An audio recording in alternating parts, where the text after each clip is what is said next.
want to talk for a few minutes about Columbus's pitch. We have a few short lectures we're going to do on Columbus. His pitch that I'm going to talk about now, we're going to talk about Columbus's maps. We're going to try to get inside Columbus's head, see what the world looked like according to the maps that he consulted. And then, of course, we'll talk about the Columbian Exchange as well. Columbus's pitch, think about this. Columbus has this idea that he can go from Spain all the way to China, and he can do it quickly and safely across a very narrow ocean. This has a number of advantages. It cuts out what historians call the Muslim middleman, those Muslim merchants scattered across Asia that the spices and other Far Eastern products have to move through on their way to Europe. And of course, as they move through these Islamic kingdoms, the Mughal Empire, the Ottomans, the Safavids, the price goes up every time pepper changes hands, or cloves, or whatever they might be. When these products change hands, everybody wants to take their cut, right? So the prices go up. Columbus is essentially proposing to go get these desirable products, whether it's silks or precious stones or spices or what have you. He's proposing to go there directly and get them himself and bring them back to Europe, thus cutting out the Muslim middleman. Now, Columbus has pitched this idea to the various monarchs of Europe. It's 1492, and he's been turned down repeatedly.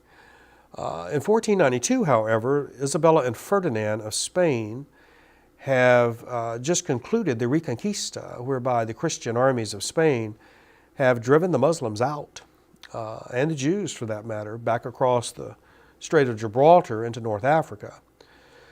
So Columbus takes advantage of this when he is summoned again to see Isabella and Ferdinand. I guess they're in a magnanimous mood at this point, following on the victory of the Reconquista. Columbus has an audience with the king and queen. Now, think about this. If you're given 15 minutes with the king and queen of Spain to pitch your idea of going to China by sailing west, what are you going to tell them? How are you going to get their backing and their enthusiasm for your project? So these are the things that Columbus essentially discusses with the king and queen. First, Christian converts. The students should realize that Columbus, Isabella, Ferdinand, these are devout Catholics. And the idea of converting untold numbers of Chinese to the Christian faith is very, very appealing. To do such a thing might earn you sainthood. So this is a powerful argument. And after all, the Muslims and Jews have just been driven from Spain in the Reconquista. So Columbus is playing on this. Columbus says, also plays on the idea of gold. He's going to bring back gold from China and the Far East. He says that with the wealth that you acquire from my voyages, you may be able to carry out a new crusade. You just carried out the Reconquista. Perhaps we could carry out a crusade in Jerusalem and recapture the holy sites of Christianity from the Muslims. Columbus talks about spices, of course. Spices are coveted.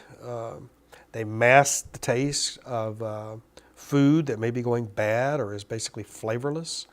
They're a preservative. Remember, there's no refrigeration. This is medieval Europe. There's no ice unless you live near a glacier. You don't have access to ice. So spices can help you preserve food. They're a status symbol. They're expensive. Black pepper, go to the store today and look at the spice rack at your Kroger or your Publix. Imported spices are still the most expensive thing in the store, price per pound.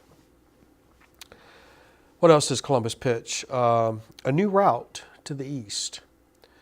Remember, the traditional route to the east, well, think of the Silk Roads. You've all heard of this. The Silk Roads that extend from the Mediterranean basin across Western and then Central Asia and then all the way to China. Again, Columbus's idea here is to avoid that overland route so that we can avoid paying the markup on prices or on products as they make their way from the Far East all the way back to Europe. So we've got a new route to the east. Columbus promises the king and queen new lands. He'll claim new territories in their name. This is enticing to the king and queen as well. Silks. China's very famous for its silks. And of course, the Chinese have domesticated the silkworm centuries before. And silk fabric is highly valued in Europe, where coarse wool is the alternative. What else has Columbus promised? Well, in his journal, in fact, on the first page of Columbus's journal, and perhaps you'll get a chance to read some of this in this class. Columbus's journal is fascinating. On the very first page of his journal, this is part of his pitch. He's recounting it here. He says, quote, "Because of the report that I have given to your highnesses about the lands of India and about a prince who is called the Great Khan, how many times he and his predecessors had sent to Rome to ask for men learned in our holy faith in order that they might instruct him. And thus so many peoples were lost, falling into idolatry, accepting false and harmful religions. You thought of sending me, Christopher Columbus, to the said regions of India to see the said princes and to see how their conversion to our holy faith may be undertaken." Again, this goes back to that notion of converting the heathen here in the East to Christianity. But it goes farther than that. You'll notice he says that there is a prince in the East called the Great Khan, or the Grand Khan. It's very interesting here to note that Columbus wants to make diplomatic contact or establish political and diplomatic relations with the Great Khan. Now, who is this? Columbus, of course, had read Marco Polo's book, and we'll talk about Polo's book in our next lecture.